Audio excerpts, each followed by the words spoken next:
guys, it's Nicole here, the Harmonious Hippie. Today we're going to be looking at the sun salutations, breaking down each pose in there, getting your base really solid so that when you go into a yoga class in a studio, you'll be better able to understand what's happening when you're flowing through those salutations. There are 3 different kinds of sun salutations. Surya Namaskar is the Sanskrit term for them. There's the classic sun salutations A, and sun salutations B. Typically you'll be doing something like an A, maybe sometimes adding in a B, but typically you'll just be sticking to a classic, which is a lot more basic. It doesn't have any strange additions or anything crazy in there. So we're just going to look at the classic one today, and I'll give you cues and just alignment ideas, and I'll give you an idea of what these Sanskrit names are for each of the poses as well, so that you can have a better understanding of what is coming at you in a live class. Okay, so the first posture in our sun salutation is typically going to be at the top of your mat. I'll face you just for ease. So it's going to be Tadasana, mountain pose. So you're going to start with your feet planted into the ground, root into all 4 corners of your feet, and then lift up your toes to feel that engagement into your arches. Then with purpose, lay down your toes back flat. You don't want to be gripping into your toes ever. You just want to have them placed on the ground, rooting into the actual palms of your feet, if you will. We're going to activate the legs, pulling up from the feet, pulling up from the ground. Pull your kneecaps up your legs energetically. Start to curl your thighs and bring some heat into your quads here. You're going to tilt the pelvis and tuck your navel to your spine. So a natural way to stand, you would naturally have a bit of a curve in your back. We're going to lengthen our tailbone down to the ground and tilt our pelvis back while activating in our core so that we're nice and strong here. The shoulders are going to roll back, palms will be faced forward, open in the chest. Think of a little marionette. You've got a string coming from the top of your head, rooting down to rise up. Strong here, feeling the strength in your legs. If someone were to push you right now, you wouldn't move at all. Hands come to heart center. This is where the movement comes in. So starting off in your mountain pose, you're going to be cued to inhale and sweep your arms up overhead. Your palms will meet at the center. You can do a tiny back bend here, always being careful to tuck your pelvis, keep your core strength really activated so that you're not just cracking into your back. You really want to think of going up and over. So palms come up, little back bend, and then we're going to swan dive forward into our forward fold, Uttanasana, folding forward.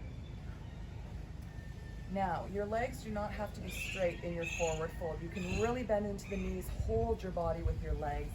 Hands can come down. You can also have your hands on your shins or on your thighs. Make sure you're never placing weight onto your knee joints though. So, releasing down, letting the head hang. Breathing here. You can think of scooping in your lower belly, and that'll create a little bit more stability, just draping your body over the legs. If you do have long hamstrings, so you can straighten the legs here, you want to think of almost having a micro bend in your knees. You never want to have your knees fully hyperextended. So bring a tiny bend into your knee. For someone like me who has long hamstrings, it'll feel like your knee is completely bent. I assure you it's still straight. So again, you can take a little halfway lift. Hands will come to your shins. Flatten your back. Think of almost lifting your tailbone here, keeping your neck fully in line. Inhale, and then exhale, folding back, draping your body down. To really work into your forward fold, you can grab opposite elbows and let yourself twist side to side. You can shake your head, yes and no. Just really letting yourself fall forward. Again, if you are worried about tipping forward, you want to really plant your feet. Feel nice and steady in those feet. Bend your legs to give your body something to hold on to, and scoop your lower belly, activating your core, and that'll hold you up a lot easier. Once you're comfortable and you know that your base is really, really steady, you're not going to be afraid to fully bend into it because you'll know that you've got yourself here. So once we have cued through our halfway lift and our exhale folds, you're going to want to plant your hands, spread your fingers, and step or hop back into a high plank. In your high plank, you want to make sure that you're active in your hips and your core, sorry. So you don't want your bum up like this. You don't want to be sinking into your lower back. Keep it very flat. You can do this beside a mirror to get the idea, pressing into those hands. And then from here, you can drop your knees and then come knees, chest, chin down to the mat. So we've got the knees. We want to suck our elbows in close to our body, come chest and chin. Right? And then we can slide our legs out and we're right on our stomachs. If you have been practicing Chaturanga Dandasana, this is a very, very difficult pose. More so with women because we don't naturally have the ease of strength in our shoulder girdle and our pecs, that kind of thing, the back. Obviously we can develop that and get there, but it's going to take a lot more work. So I will show you Chaturanga, but I do want to say, make sure you do this either on video in front of a mirror, making sure that you're actually strong enough to hold the pose. This is something that can really, really injure you if you're not careful and stable in your posture. So the main thing that you want to look for is that when you come down, you want to keep your shoulder at a 90-degree angle with your elbow. You don't want to drop here. If you do this, I can already feel tension in the front here. You don't want to tear this. You don't want to get a rotator cuff injury, anything like that. That's really going to put you out for a while, and you want to keep your yoga as safe as possible. So we're going to come in from our high plank. You're going to squeeze into your abs, make your base really, really strong, and sucking the elbows as close as you can to your body, lowering down and hovering at the bottom. So coming to your high plank, engaging the abs, turning the elbow, eyes facing front so that you can start to slowly lower down, hovering, and then dropping your full body down. So now that everyone is down on their stomachs, we're going to do a couple different back bends that you can go into here, depending on what is cued. If you've come down knees, chest, chin, and you're just beginning, you may want to do baby cobra.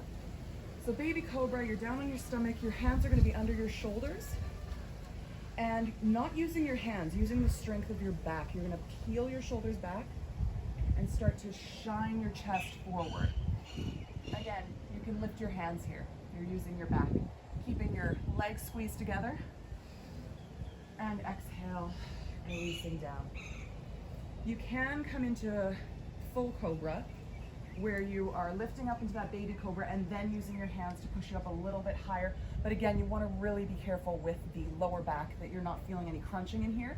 It can also help when you're doing a back bend on your front to think of pushing your pelvis into the ground, and that'll take a little bit of the pressure off your lower back. If you've come down through Chaturanga and you wanted to go into upward facing dog, we can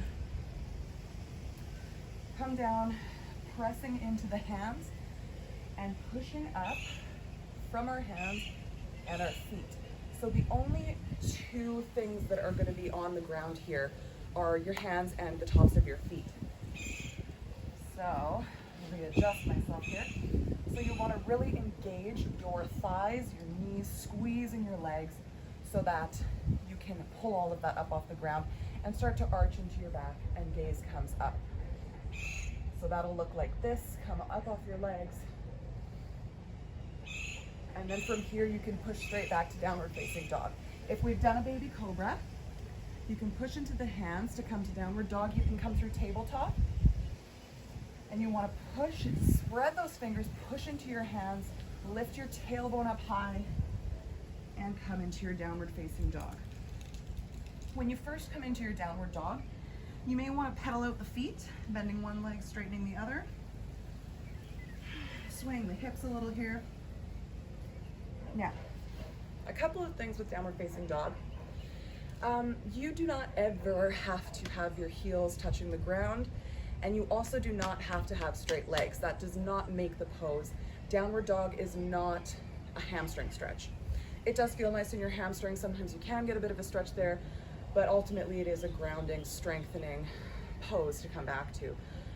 So it's not something that you want to use to stretch your hamstrings. You can use something like Uttanasana, forward fold, to do that. The Sanskrit name for downward facing dog is Ardha Mukha Svanasana. So it's a whole mouthful. So you likely won't be hearing that one a lot. You'll most likely be hearing Tadasana, mountain pose, Uttanasana, forward fold, that kind of thing. But just in case you do hear Ardha Mukha Svanasana, that is downward facing dog. This is quite a complex pose, so we are going to break this down a little bit here. So for your hands, you really want to spread out these fingers here. Don't spread your thumb as far as you can, because that can kind of stretch in here. But your fingers here, you really want to spread, pressing into your joints here and your fingers, the pads of your fingers. The most important fingers to press into here are your pointer and your thumb. This is going to take the pressure off of your wrist. Again, knees can be bent. I would suggest the first downward dog of your day, do pedal out those feet, do keep a deep bend, maybe even letting the body fold onto your upper thighs. So depending on the shape of your body, I have quite a long torso and short legs. So for me, it's quite easy to get my legs very close to me. But just coming into that upward or downward facing V. Again, you can bend into these knees. Also, if you do have hypermobility here, watch your knees. You don't want to be overextending here. Put a micro bend in your knees. It's always safer to bend your knees when in doubt. Pressing into those fingers, you can start to sink back. Head hangs heavy. Now think of tilting your tailbone up towards the sky, and then gazing towards your knees or the back of the room, pressing into those hands, active in the arms, shoulders down the back. Think of tucking in your ribs. You want to feel a small amount of engagement in your abs here. It's not an ab pose. So you don't want anything where you're going to feel like you're really working your abs. You just want to feel a little bit of engagement there. So once you're in that pose, typically you'll take a couple breaths there. And then to complete our sun salutation, we will inhale and gaze up at our thumbs. And then exhale, you can bend your knees deeply. You can hop up to the top of your mat, or you can take little bitty baby steps up to your hands, whichever is easier, more comfortable. That's just a transition. It's not important. Whatever is comfortable for you, whatever feels good in your body. So we're back here in Uttanasana, forward fold, letting the head hang, bending the knees if that's comfortable. We're gonna inhale, hands to shins, roll the shoulders back, flat back, halfway lift. Next stays neutral, and exhale, fold. Next, we're gonna bend our knees deeply and sweep the arms up overhead. Palms come to meet at the center, hands come down to Anjali Mudra, heart center. So let's do another quicker run through of it, flowing with your breath. Sorry, it's a little windy out here, so I'm going to come a little closer so you can hear me. The main point of the sun salutations, aside from obviously having correct alignment, is to avoid any injury or anything like that. And you do want to get the effects of the postures. That's obviously why we're doing them. But one of the main joys in a sun salutation is to really flow with your own breath. You might even come to a point where you do your sun salutations with your eyes fully closed. You just know exactly what you're doing. So it is something that can sometimes be cued a little bit faster, which is why I wanted to do the breakdown here to get you the base of the postures so that you can just inhale, exhale, and just flow like that. Of course, always, if you are in a class and you want to take your time a little bit slower, no teacher is going to have an issue with you slowing it down, rather than you hopping back into something and trying to move so fast that you have like your back bent or something where it shouldn't be and hurting yourself. No teacher's gonna want that to happen. So obviously they will be okay if you are gonna slow it down. Just say, I'm a beginner. I just wanna relax. I'm flowing with my own breath, you know?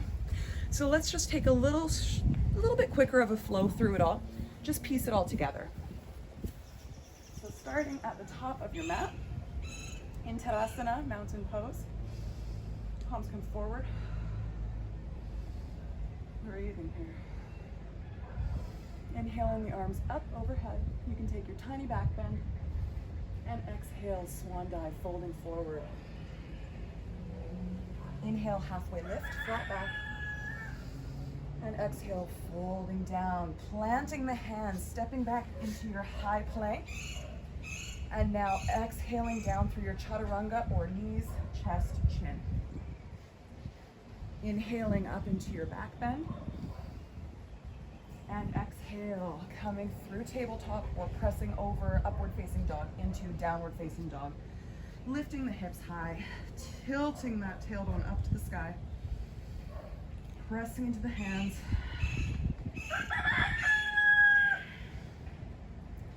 Inhaling, gazing at your thumbs. You can step or hop to the front of your mat.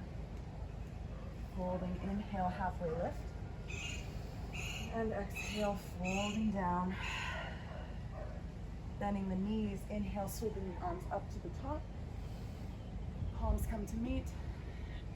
And exhale, hands come to Anjali Mudra. So that is the basic classic sun salutation Surya Namaskar.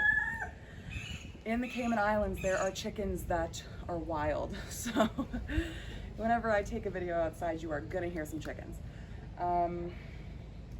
So I hope you enjoyed our little tutorial here. And if you have any questions at all with the sun salutations, please comment and let me know. I would be happy to help with that. And if you have any requests for future videos, any other pose breakdowns that you'd like to see, maybe if you want to do any sort of workshop on arm balances, anything like that, let me know and I would be so happy to do that. Like this video, comment. I would love to engage with you guys in the comments. And of course, subscribe, hit the bell icon so that you're notified every time I upload a video. I always upload on Saturdays and I will upload periodically as well when the time feels right. Thank you so much for joining me. Namaste.